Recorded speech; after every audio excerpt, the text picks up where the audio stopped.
Hi, welcome to the channel. So my name is Emma and this is Destination FBA.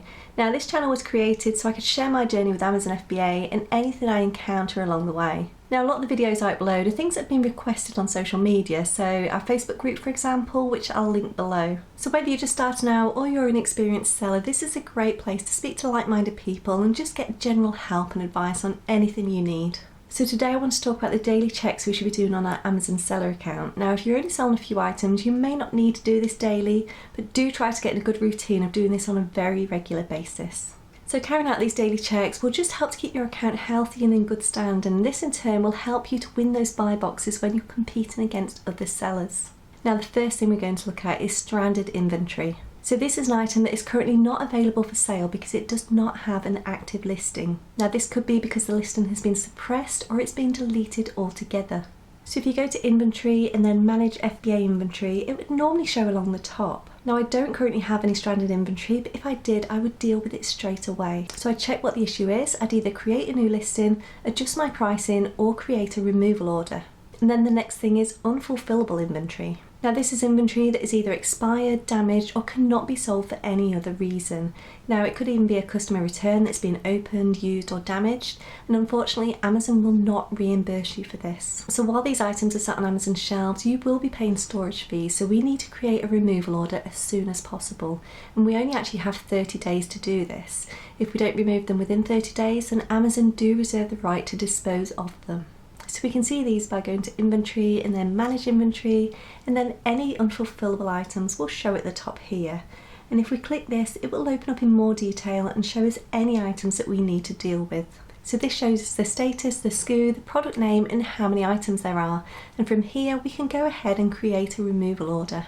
Now if we do nothing, Amazon will dispose of it for us. Then the next thing we need to look at is buyer messages. Whether it's queries, complaints, or customer returns, we should reply to all of our buyer messages within 24 hours. Now we can easily see all these messages on the Seller Central homepage just at the top here. So we can click on this and easily reply to any messages all in one place. So if you do not reply to these messages, you are risking negative feedback. Now there may be the odd message that doesn't actually need a reply, so you can just simply hit the no response needed button. Now this will just close it down and mark it as dealt with. Now our pricing is also an important thing to keep an eye on, because if we have pricing issues, this may lead to an item being suppressed. So if we click on pricing on the home page and then pricing health, we will see this page here. Now this shows us our inactive offers overview just here, and any pricing issues along the bottom with a full description. Now I don't currently have any pricing issues, but if I did, it would be really easy to edit and save them on this page. So the next thing we're going to look at is account health, and we do this by clicking on performance and then account health, and we'll come to this page just here. Now these metrics down the side here are not applicable to me as I'm selling FBA, and these are just for FBM. But if you are selling FBM, it's important to keep these as low as you possibly can. Your order defect rate should remain under 1%. Now what I'm interested in here is this section and any complaints against me. So I have one IP complaint and I've got 2 food and product safety issues. Now we can click through both of these and see all the information, so what was affected and why, with the option to appeal the decision. So you need to take IP complaints very seriously, as they can lead to a suspension of your account. Deal with them as soon as they become an issue and keep your account as healthy as you possibly can. So going back to the account health page, we're also going to scroll down and see if we have any product compliancy requests. Again, we can click where it says view all and we'll be taken to this page that gives us more detail. So we can see that the due date is 15th of February, so this is already overdue by 5 weeks. Now if you do not provide the information in the time requested, your items will be at risk of removal. Now this item is actually an item I no longer sell, so rather than provide the information, I'm just going to go into my FBA inventory and I'm going to delete the product altogether. And then moving on to your IPI score.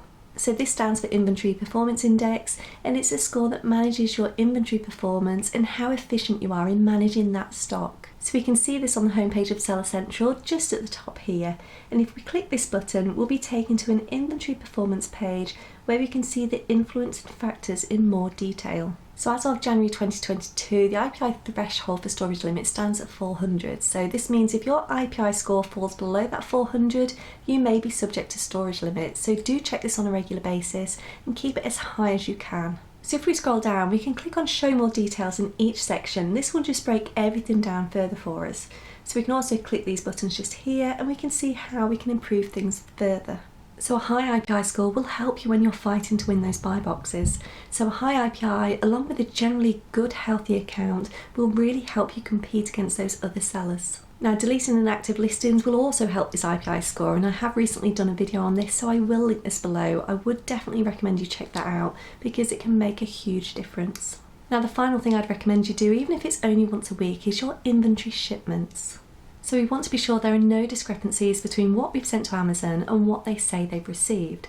So we can do this easily by clicking on inventory and then manage FBA shipments. So we want to be looking at any shipment that's been closed, so just change the status here, and then we're going to scroll down and just be sure that the units expected matches the units received. If any of these do not match, like this one here, we want to open it up by clicking on the shipment name and then clicking on contents. This will show us the product and the discrepancy amount, and then we can click this drop down and select either of these options. So we need to provide all the evidence as requested at the bottom, so we upload this and then click on preview your request. This should open up a case log where Amazon will keep us updated. Now, it is well worth doing this because you'll be surprised how many times Amazon manage to lose items that they will later reimburse for. Now, whilst we say these are daily checks, I know life can get busy, business can get busy, and sometimes you'll be struggling to find the time to do it, but do try and get in a good routine. Do these at least a few times a week, get in a really good habit of making it a regular thing. So the aim here is to just keep your account as healthy as you possibly can and keep that IPI score high. This will help you in turn with both your sales and your general selling experience. Now, if there is anything at all you have problems with, please do comment below and I'll get back to you as soon as I can. But for now, thank you very much for watching. Take care. Bye bye.